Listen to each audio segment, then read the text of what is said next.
We're getting ready to start our second session. We're really excited about this panel.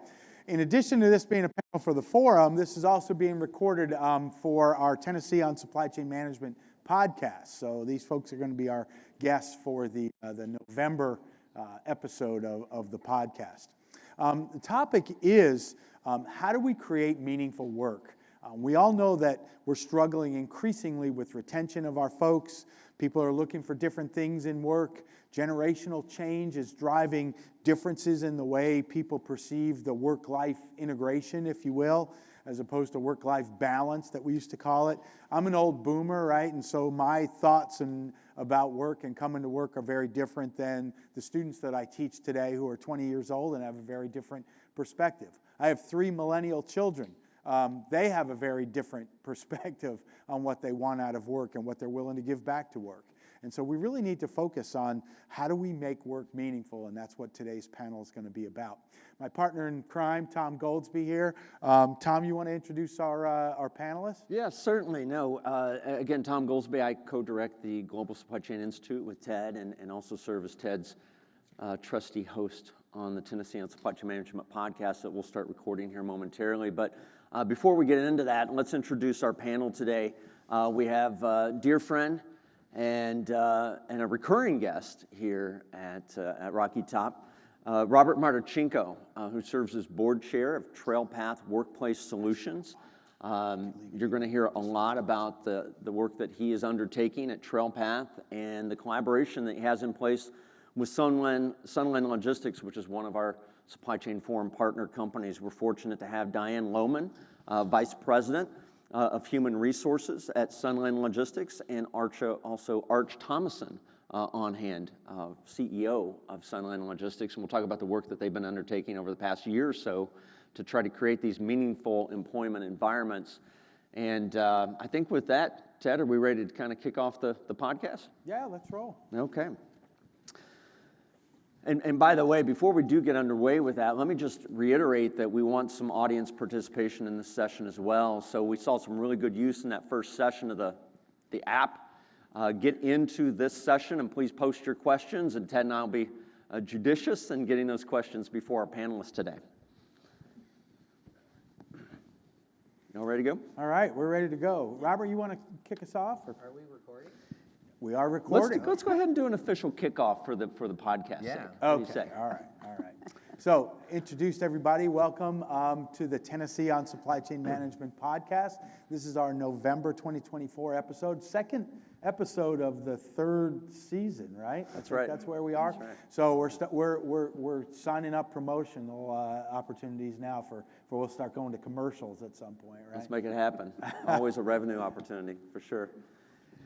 The Ted and Tom show. I always wanted to be on there. Finally here. Finally. You made it. You made it. And I would never, ever correct Dr. Stank, but he's not actually an old boomer. He's a young boomer. So if we're gonna, and considering you wrote this, you should know the difference between a young boomer and an old boomer. I'll accept that. No On problem. the front edge. I'm feeling more and more every day like an old boomer, but that notwithstanding, I'll take the young boomer designation. Well, we are so excited to have this session. It should also probably provide our listeners with a little bit of background on where we're coming from. We're coming to you live, recording at the Supply Chain Forum, coming to you from Rocky Top. Your host, Ted and Tom here, but we're thrilled to be joined by 3 guests today. Our panelist, Robert Martichenko, who is board chair of TrailPath Workplace Solutions, working with Supply Chain Forum partner company Sunland Logistics Solutions, and we're delighted to have the CEO, Arch Thomason, and the Vice President of Human Resources, Diane Lowman, on hand with us to talk about what I think is perhaps the most, dare I say, pesky, pervasive, I don't know what term we want to put, on talent in supply chain management. Regardless of where we go, around this nation, around this world, people say a top 1, 2, 3 challenge we have in supply chain management, in business, dare I even say in society, is attracting, developing, and retaining talent. And I don't know about the rest of you, but I've been, okay, the problem is sufficiently framed. We all feel it, we understand it to an extent, but I've not seen much in the way of solutions. And in that regard, I'm really thrilled that we have a white paper that we're unveiling here at the forum called Unlocking the Potential of the Gen XYZ Labor Force, which is an effort we've made right here at UT to, again, try to understand and maybe work toward solutions. Ted, you are a co-author on this report. What's kind of the upshot of what you learned in doing this research? The upshot is that we need to be aware of how different generations look at work and what they want to get out of work. And particularly as leaders of these organizations, we need to be sensitive to what these different generations are looking for from work, and how do we keep them engaged and actualized, if you will, so they stay with us, because retention is a huge issue for all of our organizations. It costs us a lot in ways that show up definitely on our income statements, but also in ways that impact our cultures and our ability to serve customers in many, many ways. And so, I mean, all of our executives that make their way here to Knoxville, Tennessee, which is not easy for most of them, will tell us that they come because we are, excuse me, a primary talent provider for them. And anything we can work on together to help improve not only talent development, but talent retention is something that's really beneficial, because it is on every leader's top 3. Arch, I would refer to you, is it a top 1? It's top 1 today. Yeah, I would believe that. And by the way, this isn't a temporary issue. It's not going away. Every industrialized country in the world is seeing a shrinking population. By, I believe it's 2050, the UN believes that we will start seeing a global population decline. Just to give you a little bit of a note that the U.S. is in this, it's hit Western Europe and some of the nations in Asia already, China, Korea, Japan, but the United States over the last 3 years has had a 1.63 births per woman statistic. So statistically, you have to have 2.1 children born for every woman in a country just to maintain a stable population. We have had 1.63 over the last 4 years, which means we're shrinking. I believe Italy is like 1.2. I think South Korea is 0.8. So all of our industrialized countries, including China, if you think that China is growing, they're not. They're shrinking. And so talent and talent retention is going to become a bigger and bigger issue for the youngest one of you in here as you go through your careers. But so that would seem to suggest it's going to be a problem that gets even worse than it is now. Right. And it's already, as Arch indicates, the #1 problem perhaps within our industry. And as I look at this report, Gen XYZ, I'm Gen X, all right? And you might say, well, okay, to satisfy someone like Goldsby, all you got to do is pipe in Pearl Jam and Nirvana into the workplace, and it's all going to be fine. But I got to tell you, I'm getting influenced by Gens Y and Z. Right? They're expecting more of the workplace, and I'm like, well, if they can expect more, why can't we? Right? And so it's actually it's not just our ability to influence those future generations, but those generations coming into the workplace now are influencing the X's and the boomers. Yeah. That's why I live in Beaufort, North Carolina, I guess. Right? That's fair enough. Yeah, good point. Well, again, I think we've kind of framed the global circumstance, and again, it's right here in front of us. I think everyone in the room is experiencing it one way or another. So, Robert, Yes. You come to us with deep experience and background, lean thinking. I think I've written a few books and articles with you on that subject, right? It was you, right? Yeah. And you built your career. You started a company called LeanCore that became the global brand in lean thinking applied to supply chain practice. You sold that company, about 4 years ago? Yes.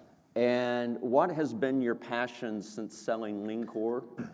And why is it in this area of meaningful employment opportunities? Well, after my company was sold, I thought my passion was going to be hiking and figuring out how to get all the 14ers done in Colorado. But then my pal Arch called me and told me that our industry, the third-party logistics industry, has a challenge on its hand relative to people. The operations industries, think transportation, think warehousing, think manufacturing, the supply chain industries.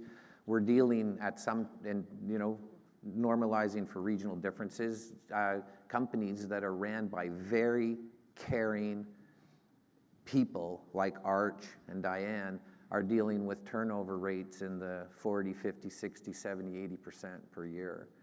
And so it's not because they're not trying. There's something going on, and it's about the perfect storm of the population demographics, changing attitudes. The fact that what all those things result in, though, is we have a shrinking workforce, which means if there's 5 jobs, there's only 4 people, which means people have choices, which means you're going to use the power of choice, and you're going to work where you want to work, where it's going to feel purposeful, where you're going to feel ownership, where you're going to feel like you can engage in continuous improvement and be a life learner and all of the things that you want in life.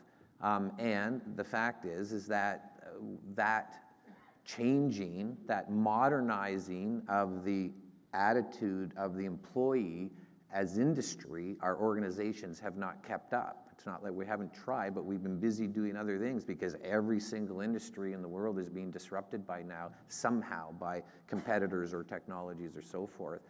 And we didn't keep up with the people side of things. We kept up with the process improvement side. We kept up with the tech side. We didn't keep up with the people side of things. And so that's what we're going to try to do. We're going to attempt, working with people like Arch and Diane and other people who believe in the people side of industry, we're going to see if we can't scale some things that have never been scaled before, like leadership behaviors, like team member participation, and with the end goal being to see if we can design and articulate what a meaningful employment environment would really be for everybody, regardless of your generation or your age in the workforce. So that's the mission. It's the mission. And Arch, you said this is the number one concern that you have as CEO at Sunland. Can you kind of frame that up for us? Sure. This really started our conversations in 2020 and with the advent of COVID, and everyone in the supply chain remembers that. And we literally, in multiple markets across the country, we couldn't find labor. They were not existent. And so, you know, we see that in the marketplace, and I'm traveling throughout the country, and there's nowhere that I hear everywhere is a labor problem. The dental hygienists, our attorneys, right? It was across the board, and I'm talking to Robert, who's actually studying demographics, and he's saying this is going to get worse. And so for us as an organization, as a 3PL, as a service provider, people are the foundation for our success. Now, everyone says that. What company doesn't say that? But like, this is the essence of our organization.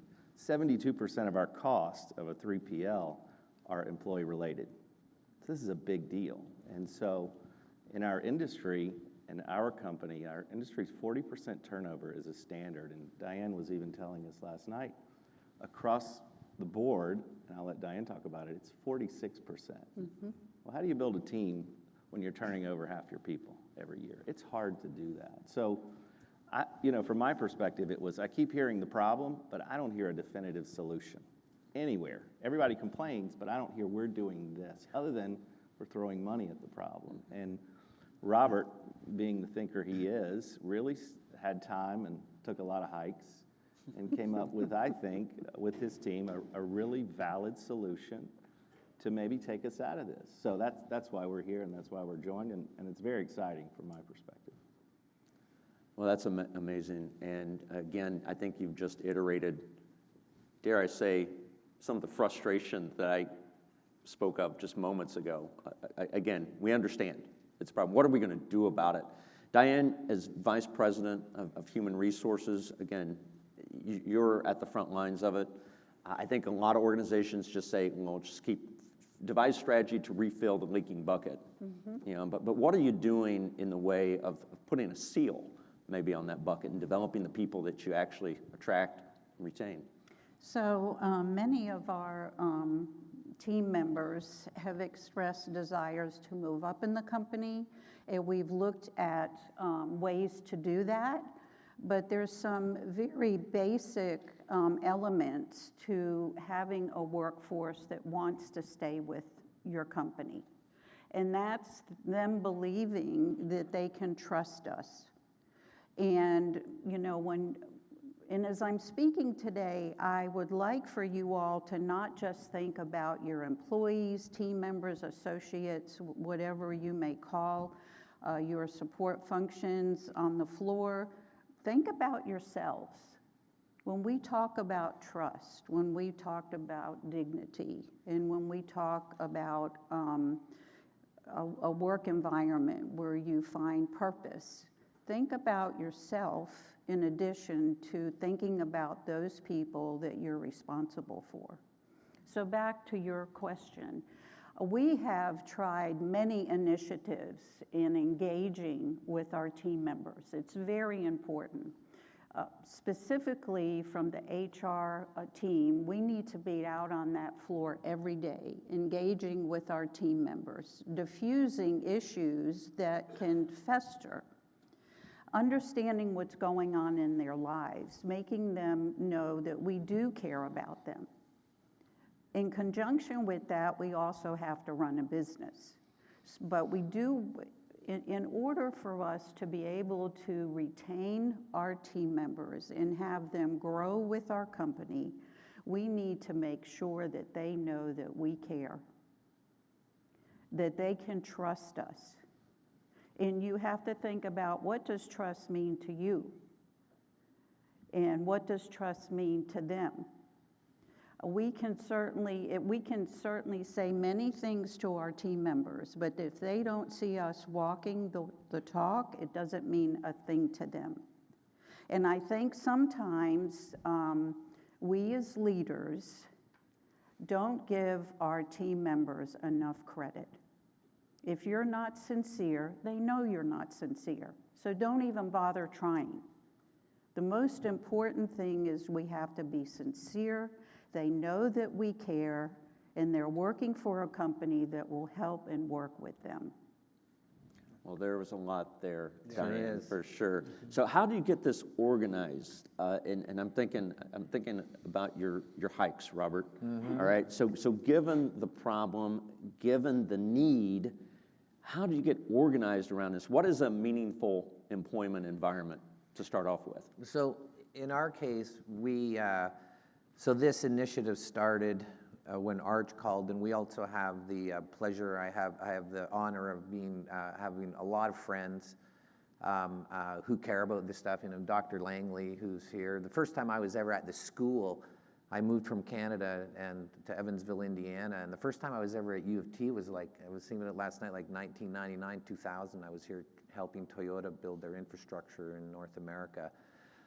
So I have the honor and pleasure of having a lot of very good friends that I love dearly, and they own companies, many of them, and they're dealing with the same thing with Arch. So we got, 2 years ago, we got beta sites, 3 organizations, one in Canada, one in California, one in South Carolina, said, come in, do whatever you need, ask for data, whatever, just come in. And we did the work. We did it in as scientific way as a kid from Timmins, Ontario could do. And I tapped into people that know how to do this work properly.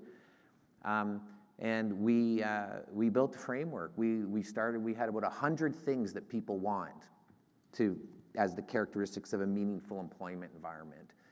And then we said, that's too much. We can't deal with 100 things. It's not possible in a workplace. It's too complicated, too complex. So we got it down to 2 things. And these 2 things are dignity and meaningful work. Mm-hmm. I want to be treated like valuable for no other reason than I'm a human being. Not because I'm successful, not because I have a great resume, not because I aced that project. Treat me with value because I'm a human being. And then second, meaningful work. The work has to be meaningful. We did our value stream mapping, which we've done 1,000 times doing flow on material and information flow. We did it on people, and we watched people. And when you remove breaks and lunch, 78% of the day is doing the work. Mm-hmm. So if the work is miserable, then your day's gonna be miserable. You can't get around that. This is not complicated. Secondly, breaks, lunch, the odd interaction with a peer, the odd interaction with a supervisor, if you're lucky enough. These are 8, 10, 12, 16-second hit and runs. And at a hit and run, only 2 things happen. You walk away feeling like you just had something taken from you, or you walk away feeling like you were given something. This is the dignity aspect. It's 2 things, dignity and meaningful work. Now they cascade, so you go, okay, well, how do you implement that?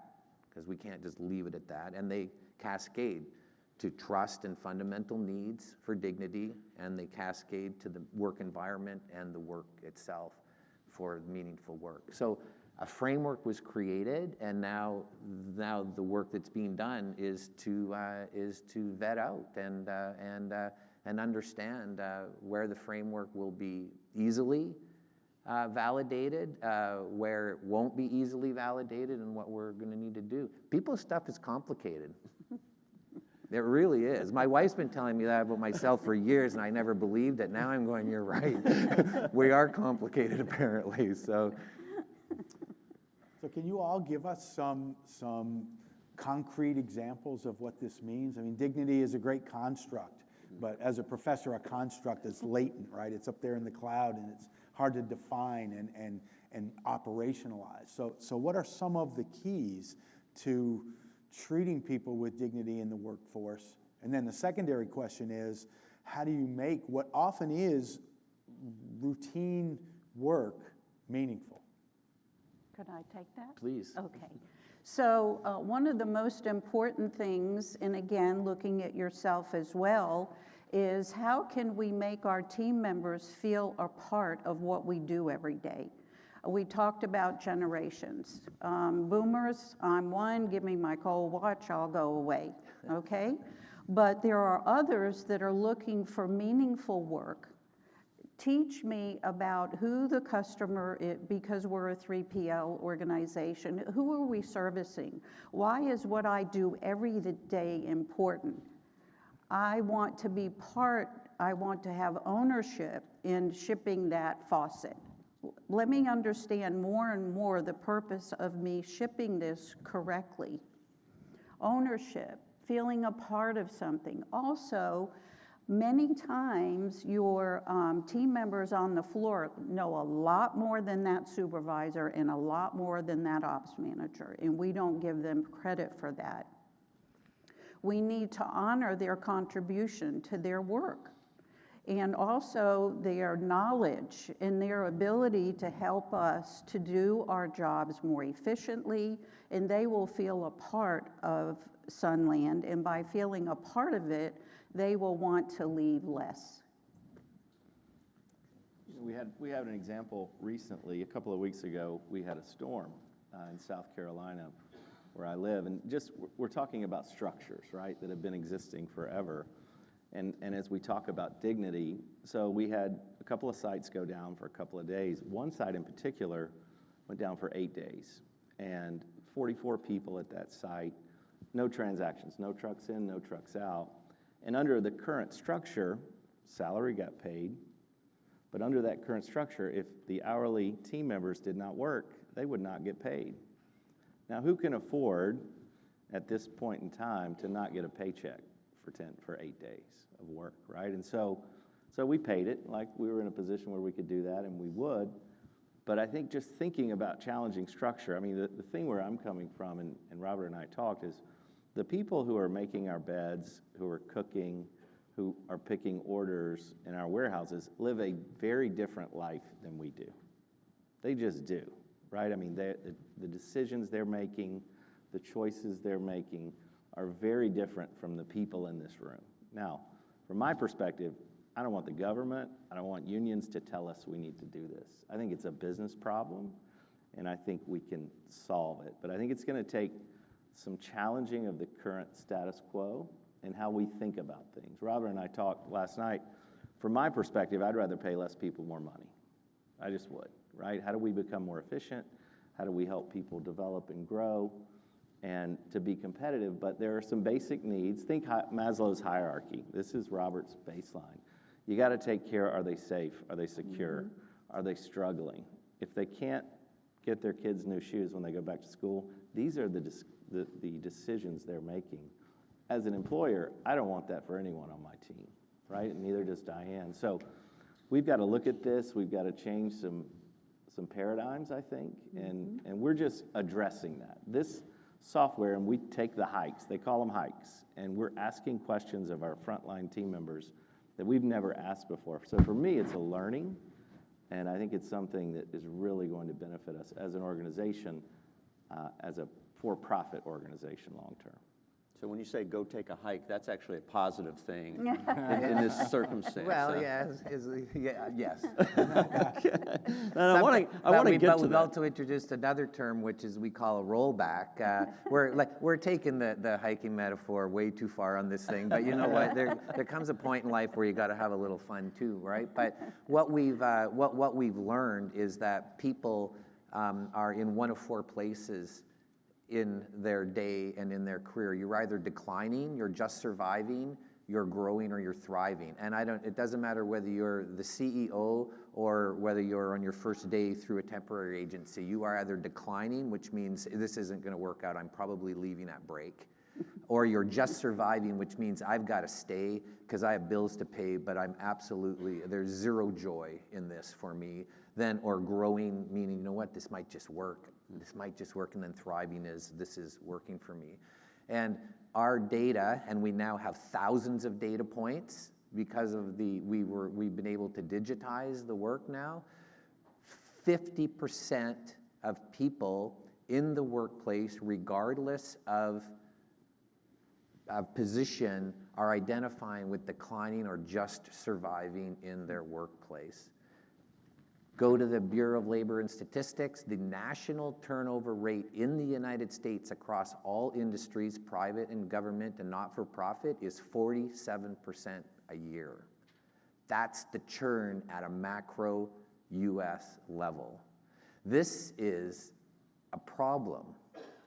Yes, it's an opportunity to improve, and I get that. I'm from that world, changing the narratives. It's not a problem, it's actually an opportunity. I understand that. This is a problem, and it's going to impact all of us. And it's a human problem. It's not just a workplace problem.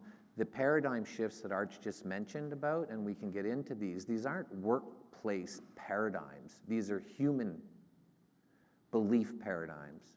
Dr. Elijah Ray, one of those cherished friends I told you about, he understands all this stuff, and we talk about it.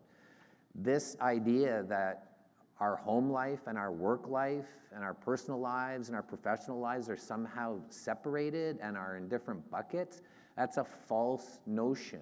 It's fundamentally false. And we have to get our arms around that, and industry has to play a role, and we as team members have to play a role. If Arch makes the investment as the owner and Diane does the work as the leader, then team members have to participate. And if you don't, then maybe you don't need to be there because they're doing their part. And this is extremely important for us to understand that everybody's got a helmet on, everybody's on the field, and this is full contact because this is a big problem. And big problems only get solved by full contact kind of mentalities. Is that a football thing? Yeah, I think so. That works. That works for Canadian. I told Tom I'd try my best, man. You did all right. I was a little worried there, but no, you pulled it out. We're not hiking anymore. We got the pads on. So Robert, as it would happen yesterday, we were pontificating. We were out on a hike. Right? We were out on a We nature went walk. to North Dam. And we were talking about, again, the lean journey, which we've been a part of, and so many organizations with which you've worked have been a part of, and the effort that we made for so many years to kind of quantify the problem. And we refer to it as the hidden factory, right? That there are these hidden factories of waste that permeate and perpetuate throughout our organizations. And you likened what we're going through now with this search for a talent solution to what we've experienced with the old hidden factory discussions we were having of bygone years. It's just, as you point out, we were focused on process. Now you're focused on people. I'll introduce it, and then I'll throw it over to Arch because he's got some great opinions on the cost of this instability. But there was a term called the hidden factory. This has been a manufacturing term for decades. And what the hidden factory was inventory, people doing rework, machines that weren't running, so you're doing things manually. That was called the hidden factory, and it wasn't captured in P&Ls.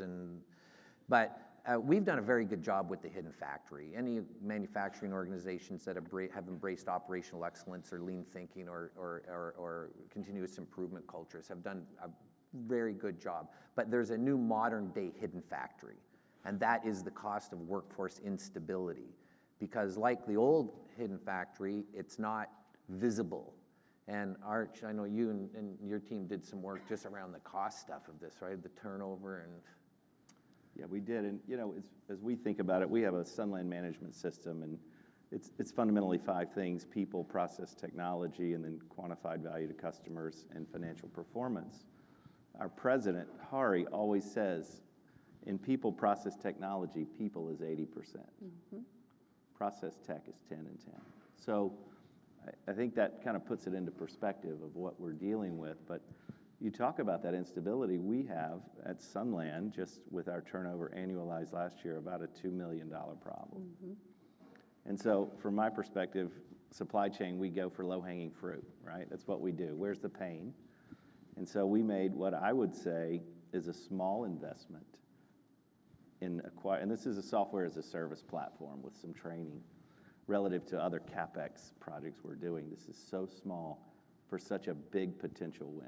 $2 million that is in our P&L today. Now, where does it show up? All over the place. It's not in that one line item that sometimes, to your waste, where is it? It's hard to quantify, but we know it exists. And it's probably higher when you take out non-productivity and some things like that we know exist. So it's a really big issue relative to our overall spend, and we have to do something.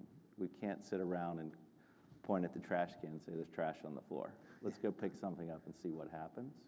So that's really, it really for us was a no-brainer, and we're committed to this, and we will see results from my perspective. Can you all define for us specifically what the framework is? And you mentioned the software as a service. What is it? So the framework is the framework itself, meaningful employment environment, are the things that are the meaningful employment environment. Dignity, meaningful work, trust, fundamental needs need to be in place, the work environment, and then the work, and then that cascades to some things. Then it would have said, okay, well, this would have made a fantastic consulting product. We could go in and we could consult and you could do your work, but that was never the objective here. Because Leancore had 3 things going on it, and one of it was consulting. I know what it's like to run a consulting company. You can't scale it. Consulting is not scalable.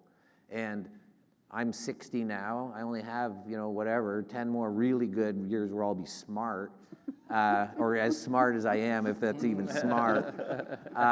So I'm not interested in building a consulting company. I want to scale something, man. I want to make a difference, like really. I don't want to impact 1,000 people. I want to impact 1 million people, 10 million people. So we said we got to be able to scale this, but what are we scaling? We're scaling behaviors and participation. How do you do that? And that's so the platform is.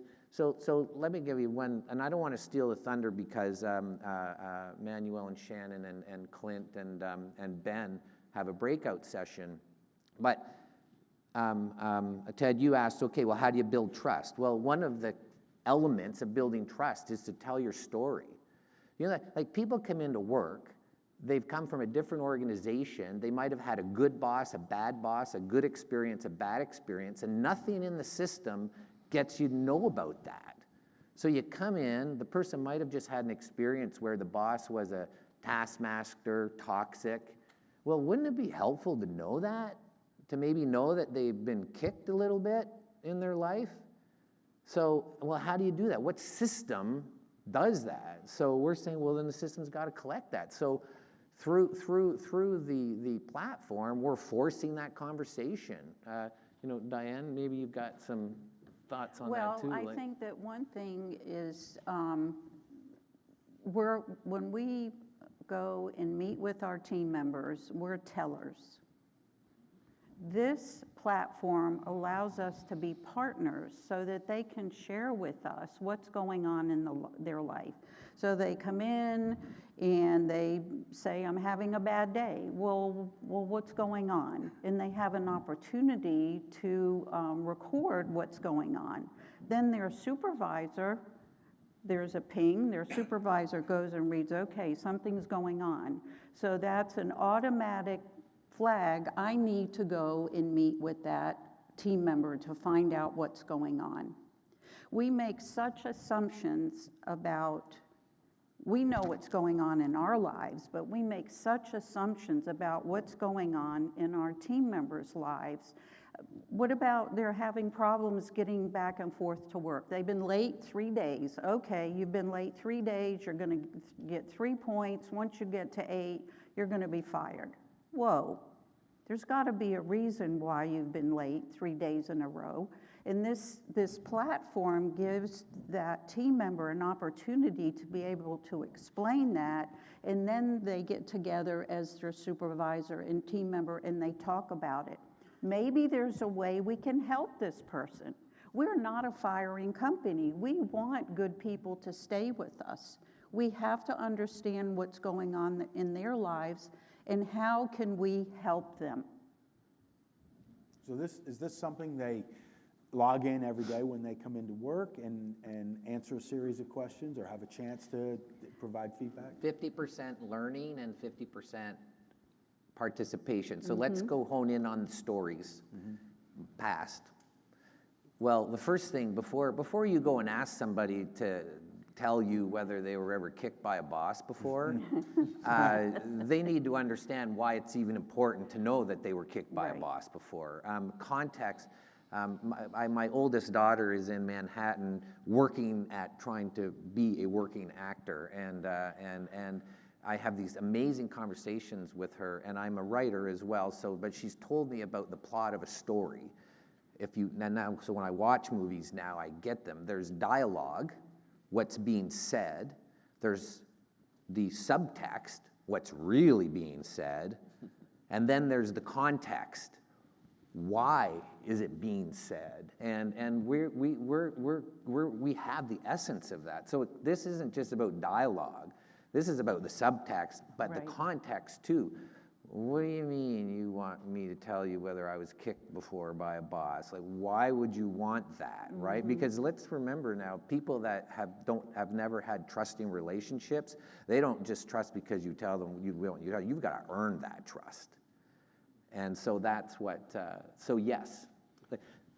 Please. It's very interesting, and we're in the system, right? And so if you've been in automotive, you understand plan for every part. How much money, time, value chain mapping goes into plan for every part? Well, this is plan for every person, right? And so they have their own page, and they're going into their one-to-ones, and we're having conversations that we've never had before, frankly. And so, I think one of the things that really kind of jumps out to me is in order to lead someone effectively, you have to know them as an individual, to understand them, obviously to help improve them. And different people want different things, which is kind of a big call out for us. So, and then every week they're hitting, are they growing, are they declining?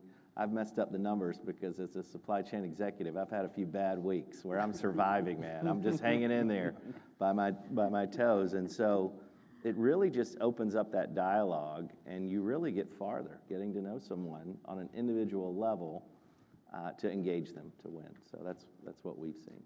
So if we weren't participating in this platform, then I was late 3 times. I came in, I went to my workstation. Probably my supervisor didn't have time to talk to me because he or she is so busy getting orders out.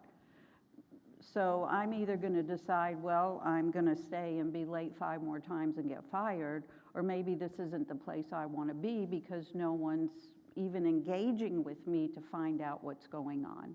The workforce today, like the school children today, they bring their problems to work, and they're looking for the teacher to solve it. Many of those people that come to work for us bring their problems and they're looking for us to solve them.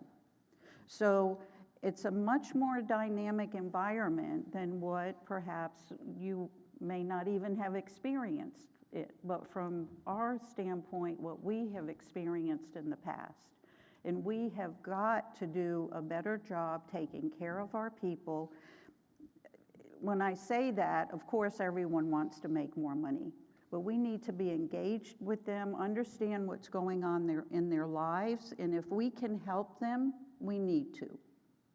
Well, it occurs to me, Diane, when you're describing that, again, we're trying to address the problem.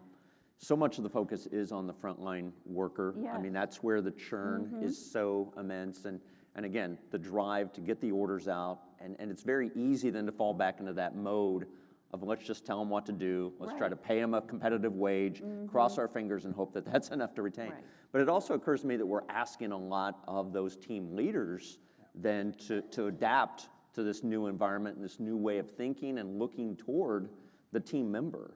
And so can you talk a little bit about how this methodology and tools really help to develop the team leaders to make that pivot and be ready to embrace their new role? So let's talk team leaders. Okay, team member, team leader, supervisor, manager, director, VP, CEO. It's a pyramid. And so the team leader is the very first leadership position, and it's the one you have the most of in an organization. Okay, here's a little stat for us. 80% of team leaders were never expecting to be in a leadership position. They were tapped on the shoulder because they were a great, whatever it was, individual contributor, whatever your industry is doing.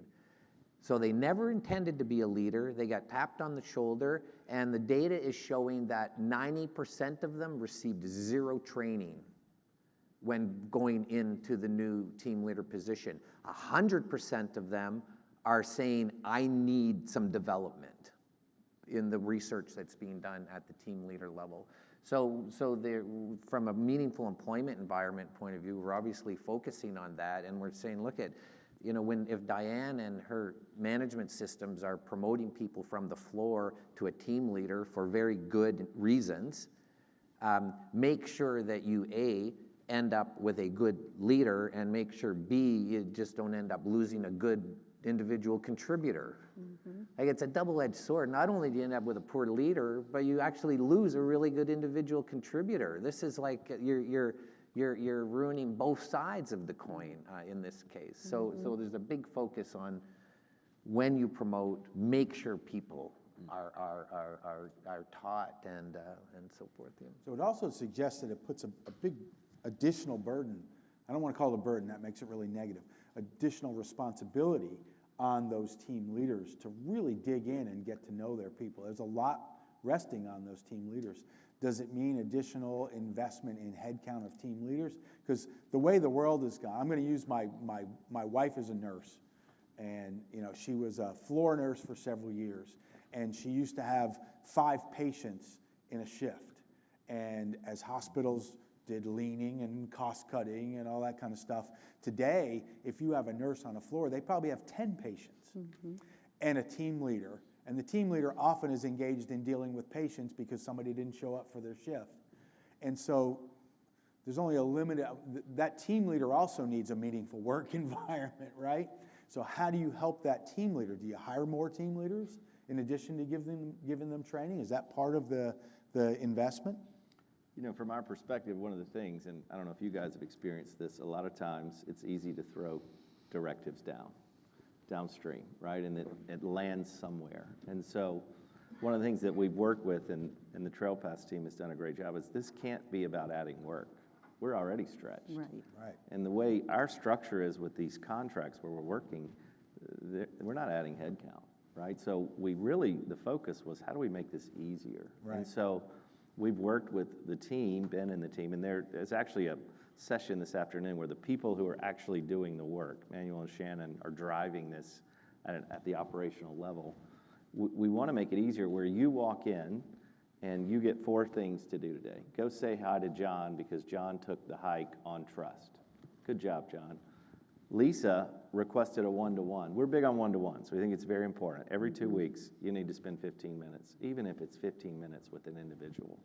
Understand what's going on. So we made that part of our process. And Lisa had an event happen and was requesting 15 minutes. Great. Well, guess what happens today? Without this system, we don't know what we don't know. And that is being impacted on the floor, and it may impact the entire team. This gives us visibility to problems. In supply chain, we like visibility. We like control towers. This is a control tower for our human capital, is from where we come from. So the question I'm dying to ask, we've got to the why, the what, the how. So what? Is this making a difference? I mean, given where you are in this journey, given the work that you've undertaken, I know this guy, he's always learning, he's always adapting, but with regard to implementation, can you kind of share with us where you are and what you've learned thus far, and maybe any benefits that you're willing to share? First of all, this is the 4th time I've retired. And Sunland called me back in June and said, could you come back for maybe 3 or 4 months? And I said, sure. Now I'm going to stay a year. But the point of it is that I had visited the site where we have the pilot. It's in Goose Creek 4 years ago prior to my departure. I came back and went and visited the site, and there is a remarkable difference in how the team members engage with you. They just, it's a feeling, they're sharing. When you go and talk with them, they're sharing what they're doing and why they're doing it. How remarkable is that? And we're just in the infant stages of this platform. And if this is an example of how it has affected that site and those 40 team members, then I'm excited about what it's going to do for our organization. And it doesn't take a lot of time. We have Friday weekly kickoff meetings where the team gets together, and we will have a discussion on the hike from last week. It's a group element. Every other week, you sit down and you have a 15 to 20-minute one-to-one, and then you also have, on that off week, a 20-minute hike. So that's the input, and it's not a lot of input. And I can tell you we've found leaders, potential leaders, that we never knew wanted to be leaders in that site.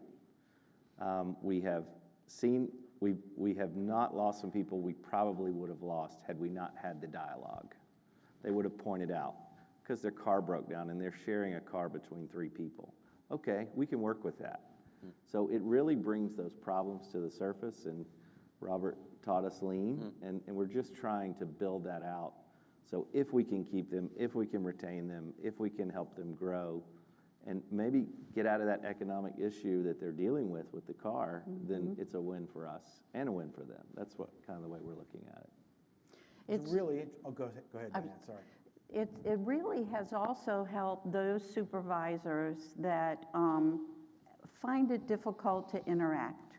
You know, so they want to, but they're uncomfortable. So this gives a great platform to be able to start that dialogue. And once it starts, it just blossoms. Well, it's amazing to me. It sounds like it enriches the work, it helps to solve problems with that frontline workforce, but also the development of, you say, the team leads, the supervisors, and again, that dialogue that needs to happen throughout the organization, up and down, and back and forth is fantastic. Tom, we have a really interesting question from the audience here about what role alternate sources of labor, such as temp and gig work and cooperative labor, play in building this meaningful workforce. I don't know if you all use any kind of temp work or anything like that, but it's intriguing to me how that would plug into this whole system. So our goal is to hire direct. We do use temp agencies for peak seasons or for special projects. I'm not telling you we still don't use temps, but our goal is to hire direct because our experience has been that those team members will stay with us longer. Now, we've had some success with temps, but again, our goal is to hire direct. So if trust is the fundamental guiding principle, along with meaningful work, dignity is the guiding principle, and the operating principle is trust, and your intake strategy is to bring 10 people in, hoping 3 will kind of work out, what does that tell people right out of the gate? If you're not willing to have a HR department big enough to interview people, go through the process, build a relationship, and then hire somebody. These are the types of paradigm shifts that Arch mentioned when we first began. There are fundamental paradigm shifts that have to take place. The most important one being that the prosperity of the organization and the prosperity of the team member are not separate things. They are one thing. They are inextricably linked. They are an ecosystem. They are interdependent. They are connected. And I'll come up with some other ways of saying it if I use my chat bot back GPT and get some more things. They're one thing. You don't have one without the other. Right. The cause and effect is unclear. There's no way to figure it out. There's no PDCA, there's no root cause, there's no 5 why, because it's one thing.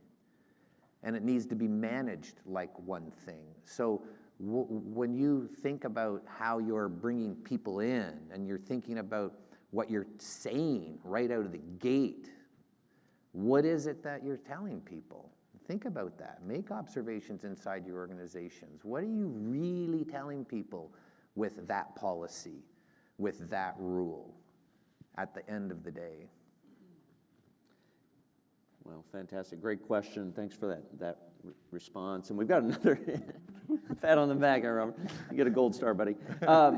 Diane, this question is directed to you about, we talked about the multi-generational workforce and how, the unique challenges seemingly that the new generations present. And this question's about those differences that you've encountered and tapping into intrinsic motivators and work engagement that are seemingly different. Again, Gen X, money drove us. Right. Yep. All right. As a We're looking boomer, for I could see, I don't want to tell you anything about what's going on Right. in my life. I just Right. want to come to work, leave me alone, right? Right. So thinking Young about. boomer, a young boomer. Thinking about the younger generations that are coming into the workforce, this particular platform is great for them because they love to be on computers, they love to be on their phones. Think about the times that you have tried to interact, but there's, no reaction. The first step is they're going to enter comments in the system. That supervisor manager will read them. That opens the door for us now to have dialogue. I'm not sure if I answered your question. Yeah, no, I think so. And in terms of, the tool, I guess, is easy enough for those of us that are not digital natives per se, but yet it's a medium that your younger workforce is quite comfortable, and then you're bringing maybe along the older workforce as well, bringing us into it. Now, it takes a little more. I'm a pencil and paper person. I hate computers. I hate phones. I hate the whole thing. But this particular platform appeals to me because it's asking me questions. I can give it feedback. It's not complicated. So I think it appeals to all generations. Excellent. Another audience question, and as we sit here and listen, and by the way, Sunland Logistics, just a great company, and probably over the course of this hour, you've gotten a sense of their values as an organization, truly a caring company. I've had the opportunity to spend some time in Greenville, client engagements, and it's like a family environment, certainly within the company, but also with your customers. I mean, it's just really tight. And this question comes from maybe a place where maybe those values aren't so firm or in place on balancing the needs of our people with the needs of the business. And maybe, Arch, you can speak to that a little bit about, you said that you went through the effort to try to quantify the nature of this problem and say, hey, it's just good business to invest in our people. But for those folks who maybe haven't done that calculus. Yeah, I think, I try to keep things very simple. And one of the things that, from my perspective, in order to be successful with any relationship or partner, it needs to be win-win. And that doesn't mean I win twice, right? Win-win. We both have to win. And so I think to Robert's point, we both need to win, to walk away and say it was a good effort, right? So look, we have to make a profit. That is not negotiable, right? We have bank covenants, we have shareholders, and we really think you can't just leave this out. We do not want to be a low-cost provider or payer. That's just not our strategy. We want to provide the best team wins, we think. Very simple. The best team wins. And so how do we build out that team? And why did the New England Patriots win so many Super Bowls? They developed their people. They paid them less than other people too, but they built something that people wanted to go and stay. We're not going to pay less. We have to be competitive. The 3PL business is a tough business. Our margins are much less than the majority of shippers in this room. So we have competitive issues that we have to address, and we have those conversations. Look, guys, we can't just go out and pay $5 more an hour. It's not sustainable for us. But how do we cut down that turnover, improve the P&L, and then we reinvest in our organization? It's important for us, for our people, and for our team. So you've got to manage it. One is not doesn't work without the other. So we think they're holistic in nature. The heart of the question, that is a very, very profound question, because at the heart of it is doing the right thing for people is not great for the business. Think about it. That's the heart of the question. How do you balance them? So that would suggest that a positive here is a negative there, if you think that we need to balance it. And that's another paradigm shift that just absolutely has to change. If you go into organizations and everyone has the sign that people are our greatest resource and all this stuff, and then you walk around and you go, it doesn't really look like they actually believe this. And Ted said to me the other day, why aren't people walking the talk? And there's some very good reasons for it. Everybody says we got to do the best thing for people, but then our actions, our espoused theories and our theories in use have a big gap. Why? And there's a couple of reasons, and I could be here for hours telling, but there's two really, really big ones. The first is at a leadership level, we still see employment as a transactional engagement. I pay you, you show up. Because I'm paying you, I get to have authority and control and tell you what I want you to do. You accept those terms because you want to be paid. And this is a deal. It's a business transaction. If you don't show up, I don't pay you. And I never worried about this not being the right way to do it, because if you don't show up, then I'm just going to get somebody else. It didn't matter that it was transactional. So then you go, okay, well, if we say it, but we're not doing it, why not? And if your walk and talk have a gap, it's because it's not a requirement. Go into any healthy business, and there'll be things that they do, no matter what, non-negotiable. Why? Because it's a requirement. They have to do it. It's not a preference.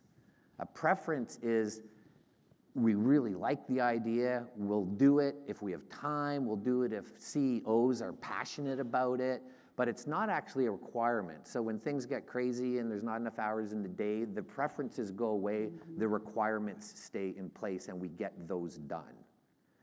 Well, what's happening is this idea of people being the most important resource in the organization, generally speaking right now, is a preference. It's not a requirement. But here's the deal. Read this paper, because it is actually a requirement now. Because the transactional CEO who says just grind it out, pay as little as you can pay, don't worry about the environment, there's 3-4 years ago, notwithstanding the pandemic, they're still getting orders out the door because they can churn, because there's another person, there's another warm body to replace the one that left. But, now, 5 jobs, 4 people.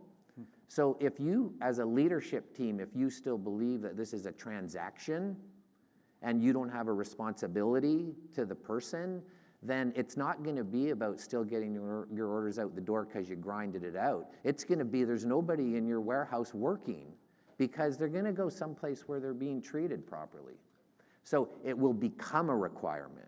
And as soon as something's a requirement, then it gets done. And so this move from preference to requirement is another shift that absolutely has to happen. You know, Robert, it strikes me as similar to the customer revolution, right?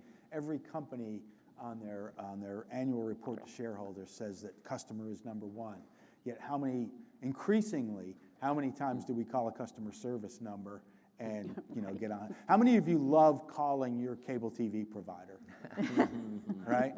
But customer is number one for them, right? Right. Well, as compared to calling a company and you get somebody that picks up the phone. It's like, oh my God. And I think that's kind of where you're going, right? How do we make that intrinsic to who we are? But thank you very much for accelerating that transition, right? And it comes through careful study, right? I mean, we've got to treat it like the problem that it is, and we've got to put the resources and time into it. And hey, thank you so much for joining us today, Robert, Diane, Arch, fantastic.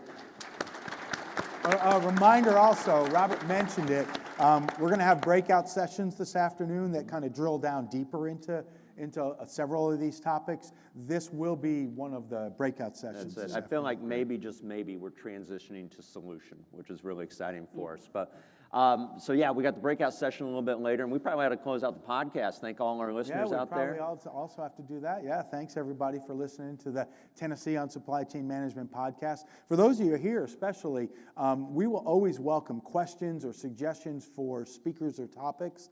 You can send your thoughts and input to gsci@utk.edu. That's it. All right. Thanks for Rocky Top. Thank you. Thanks, y'all. Yeah, I told my kids I was